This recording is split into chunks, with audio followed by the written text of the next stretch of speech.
అంటే ఈవిడికి ఏం నేర్పిస్తున్నాడంటే, అమ్మా దేవునికి నువ్వు మొదటి స్థానం ఇవ్వాలి, దేవునికి నువ్వు ప్రథమ స్థానం ఇవ్వాలి. మొదట నువ్వు దేవునికి ఇవ్వు. మొదట నువ్వు దేవునికి ఇస్తే ఏం జరుగుతుందో తెలుసా? నీ తొట్టెలో పిండి అయిపోదు, నీ బుడ్డిలో నూనె కూడా అయిపోదు అని చెప్పాడు. చెప్పకనే అంటే మొదట దేవునికి ప్రథమ స్థానం ఇస్తే ఏం జరుగుతుందంటే దేవుని దీవెనలు, దేవుని ఆశీర్వాదాలు మన ఇంట్లో ఉంటాయి.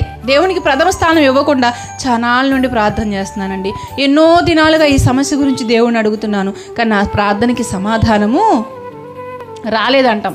ఎందుకు రావట్లేదు ఆలోచించుకోవాలి కదా. ఒకవేళ మనం దేవునికి ప్రథమ స్థానం ఇవ్వడం లేదేమో, మొదటి స్థానం దేవునికి మనము ఇవ్వడం లేదేమో ఆలోచించుకోండి. అంతే. దేవునికి ప్రథమ స్థానం ఇవ్వడం అంటే ఏంటి?